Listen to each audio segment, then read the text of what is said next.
Good afternoon, everyone. Welcome back to another episode of Coded and Loaded Talking Truck. This is episode 10.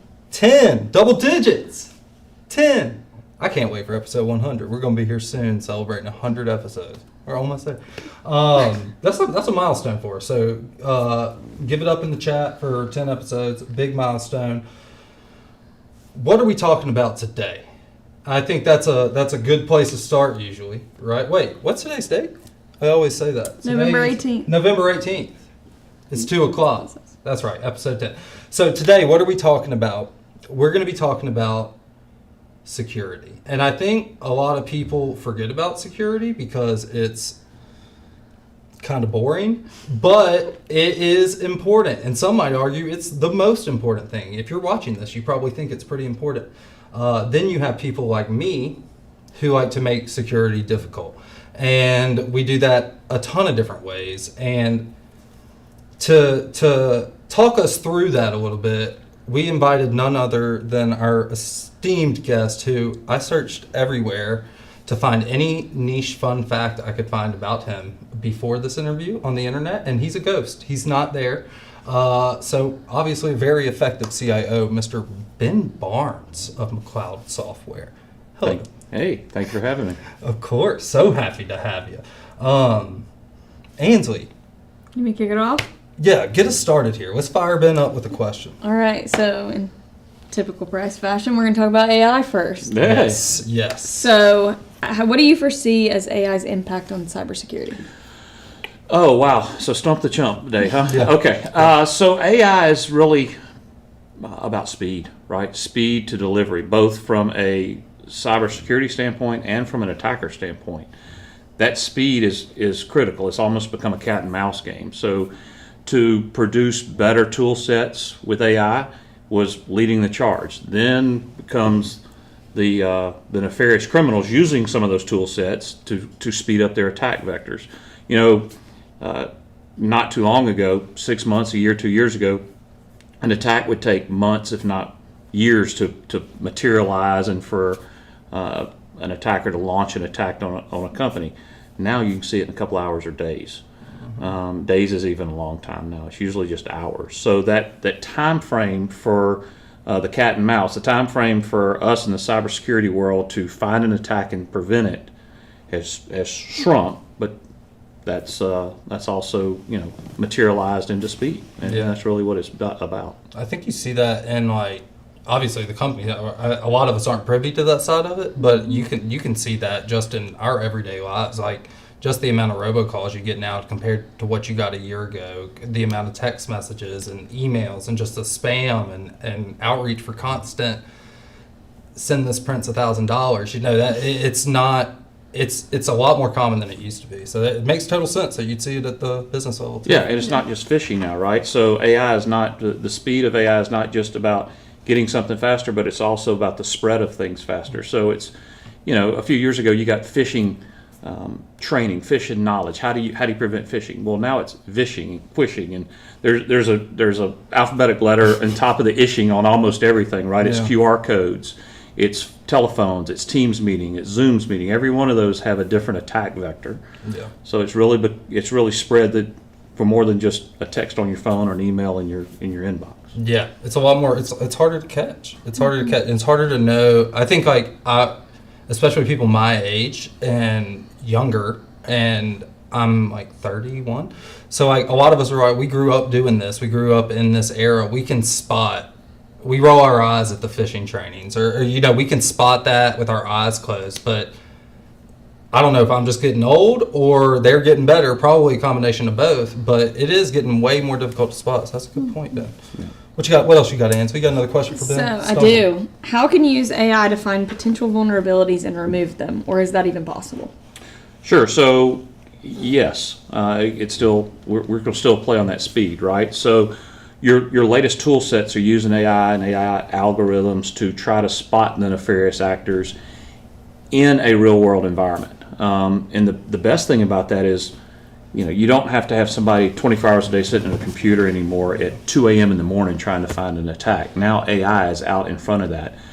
And they're looking at human-made concepts, human-made errors, instead of just we go back to phishing.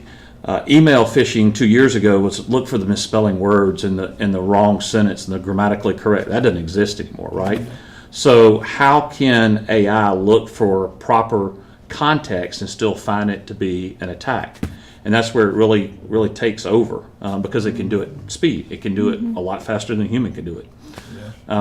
Especially at 2 a.m. when most of us are asleep. Not only does it find it, but it can now take actions from the opposite side. Instead of just finding it and sending an email. Well, if you send an email at 2 a.m. in the morning to somebody, who's it going to really?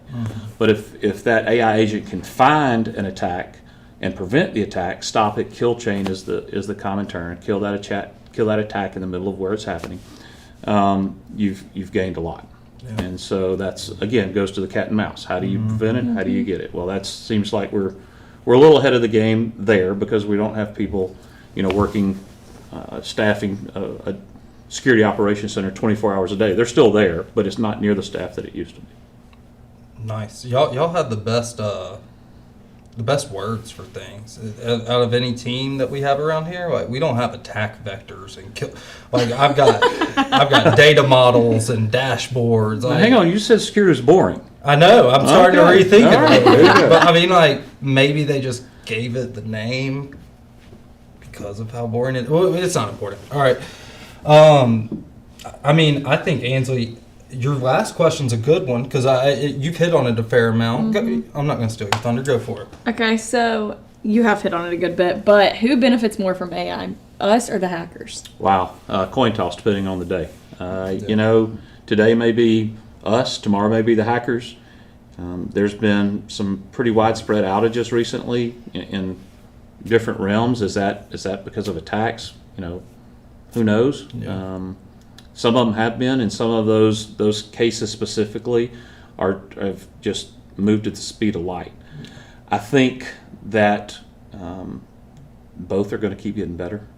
We're going to keep feeding the models, right? Whether that's a big company like CrowdStrike or SentinelOne, who are big security providers out there, they're going to keep using it to try to enhance how we prevent it. The attackers are going to keep using it for the speed, right? How do we fool things? So, one of the great things about AI from an attacker standpoint, not ours, the attacker standpoint is they'll start an attack, and if they can get through the person they're trying to get through, or the penetration they're trying to get through, or just get into step one, then they change the whole way that attack looks to go across the network. Then they change the whole way that attack looks to get access to the next set of components, right? So they're changing what the attack is. It starts out as one thing and ends as something else. Whereas before it was just, okay, we try this attack, it didn't work. Go to the next person, try this attack, it didn't work. I think you're still going to see it morph as attacks happen. And what happens when you start linking things together? Link an attack on your home to your refrigerator. That's an IoT component, right? And that refrigerator then gives access to your computer. And that computer has a whole different vector and a whole different surface than obviously what your refrigerator had. So now it has all your pictures of all your kids, and they're being sold to third world countries that has done terrible things to a set of pictures. Yeah. So it's a little scary. It's real scary, especially transportation, trucking. How many components are on a truck? There's an average of 5 to 7 modems, so 5 to 7 internet-connected devices on a rolling truck at this point. That's huge. That's a huge attack surface. If you can link those together, and then you can link truck to truck, what does that look like, and how fast does that move in the future? Now, we haven't seen any of that yet. Yeah. But as we roll out more of this IoT, like the IoT, for anybody who doesn't know the acronym, Internet of Things, right? That's the definition. Another cool term, right? Another cool term, yeah, right. But like, you're starting to see these more devices come out, whether it's a physical device like a fridge, but everything's starting to be connected, right? So like, even a lot of people watching this have probably seen different things you can put in trailers, or that you can put in, even in tires. There's all sorts of different things you can do to the tractor itself, but the whole load, every part of it's got probably 20 different, don't even get me started on reefer units, right? So like 20 different monitoring systems that are all connected. LTL pallets have trackers on them. Yeah, so like, not only can we shut down the truck, but we could, change what you think's on that truck. What kind of mayhem would that? I'd rather recover a truck than have Anybody who's done show it, up for beer. yeah, exactly. Like that's a bigger paperwork headache than picking up a driver on the side of the road. So, the scale of these things is terrifying, but it's also crazy that we're combating it all at the same time using the same tools. And I think, you kind of have a responsibility to be aware of what's out there and know how to protect yourself from it. Thankfully, we've got Ben here at McLeod, so we're good. Let's see. This is my question. This is the Price Hammond question. This is like, idiots like me are more empowered than ever now. Like, I was telling people what I can do today at work compared to what I can do this time last year, 200% increase. I've learned new things. I've started to use new tools I've never known. As you know, I've gotten great with Photoshop via AI. I've made a lot of different movies. How do you deal with those guys? So it still goes back to knowledge, and it still goes back to awareness. The key is we are the first line of defense, we being people. And it doesn't matter what industry, it doesn't matter where you're at home, at work. So AI is speeding the time frame to do things, but you still have to slow down before you press enter. Yep. You have to have some type of either self-reflection or recognition that what am I about to press enter, what can happen. And then just take that, no different when we were doing awareness for email 2, 3, 4 years ago, right? Okay, before I click that link, what are the ramifications? Same thing with feeding an AI prompt. Before I press enter and I'm sending it all this information from my personal life, my corporate life, it's going to search social media about who I am. Mm-hmm. What am I actually about to create? And if you just take that split second to slow down, I think that's the first line of defense. Now, there's other components that go along with that, but to me, it's about us. It's about taking the time to not just get, it's a term I use quite often. It's ready, fire, aim. And if we take that out and put it back to the way it needs to be, ready, aim, fire, then that helps a lot. Yeah, definitely. I how many times I was using different agents at work, kind of learning how these things worked, and I'd be like, I don't know.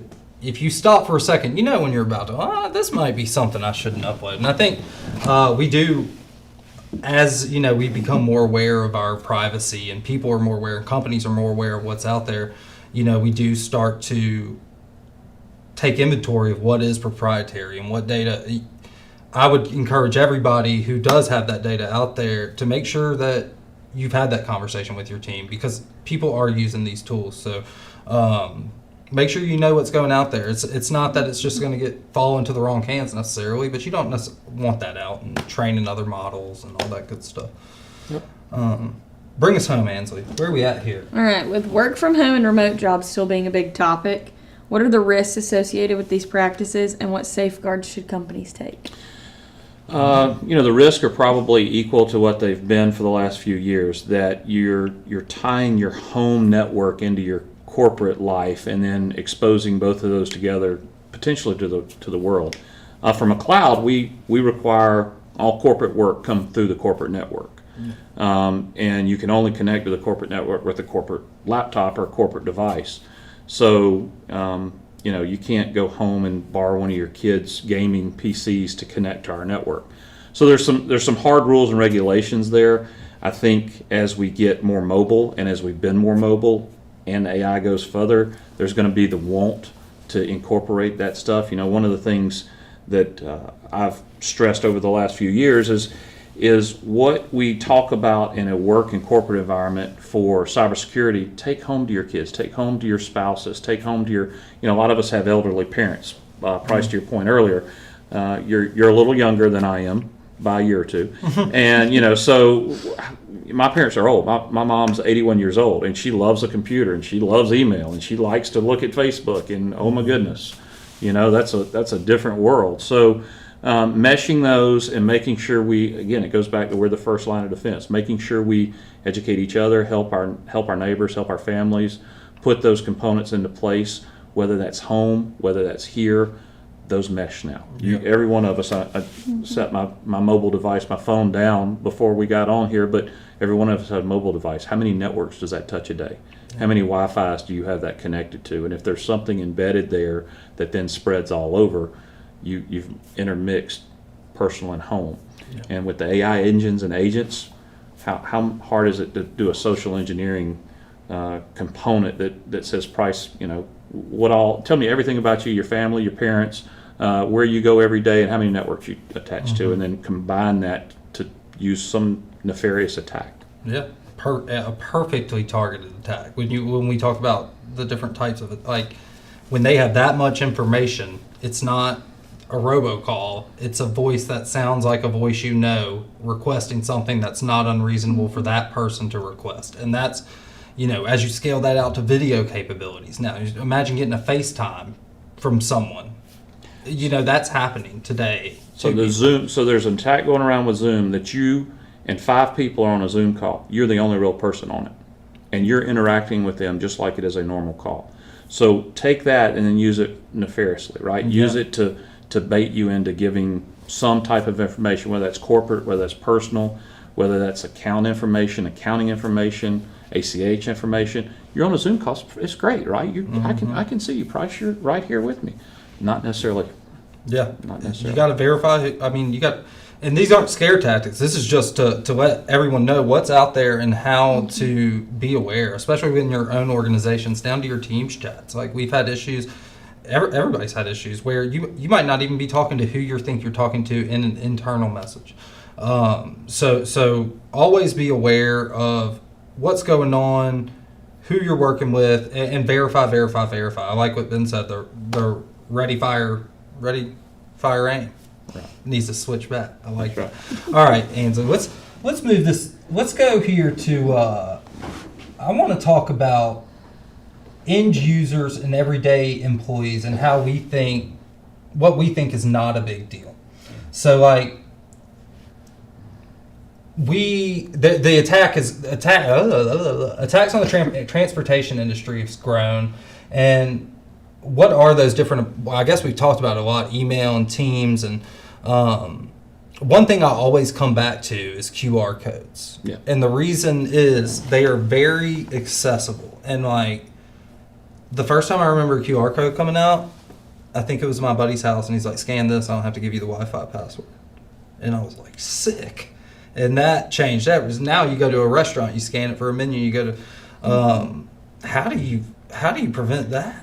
So it's a little harder, right? But when you scan a QR code before you actually open it, you get a link at the bottom, right? Look at that link. Look and see if it's, I went to Buffalo Wild Wings, right? Look and see if it has something Buffalo Wild Wings in the link. Yeah. Don't just punch it. And then if you do open it and it says, hey, log in and password, make sure you're headed to the right direction because it's probably skimming your login and password. So there's, and it's also context. Are you in a place that a QR code would be needed at? Now, I'll go back to Buffalo Wild Wings. You go in there and you sit down. A lot of times QR code's in the middle of the table. Well, what's to say that I didn't come in and put a sticker over that one with mine? And then smart. right. So look at the URL. That's key number one. Kind of have some awareness that is it a place of business that a QR code makes sense to have or to use. You can show me your Venmo. I can get you your QR code right off your Venmo. So they're everywhere. Yeah. It goes back to the first line of defense is us and right. Use your Ready, brain. fire, aim. Yeah, Just slow down and exactly. take that second. Exactly. It's funny you use Buffalo Wild Wings as an example. No free ads. No, yeah, we should get no free ads. promo for that, shouldn't we? Well, there's about to be another one. There's a very popular food truck that swings by McLeod headquarters often. I'm a big fan of it, Eugene's Hot Chicken. And when they come, they've got this line out the door. Someone at McLeod thought to test us on our fishing attempts, it'd be a good idea to post in the break room, flyer, boom, Eugene's coming tomorrow, updated menu, scan this QR code to, I was like, updated menu? I know their menu like the back of my hand. I can't wait to see what's changed. I scanned the QR code, you failed a fishing attempt. And it was Ben's team setting me up. So, yeah, they're out there. Trust me. It might, sometimes, who needs enemies when you got friends like these? Oh. You know. But guys, I think Ben, thank you so much for coming to talk to us today. This Thank has you for been having super informative for me. I hope y'all too. enjoyed too. This is a great conversation. I think that's all for Ansley. Do you have any housekeeping, anything like that? I don't think so, other than we'll see you for episode 11. Episode 11, and we got a great topic lined up. I know we always say that, but like, this is a good one. This is seriously a good topic. But I'm not giving any spoilers. They told me I couldn't do spoilers after last time. So thank you And the time guys. before. And the time before, and UC as well. So thank you guys so much for watching, and we'll see you next time.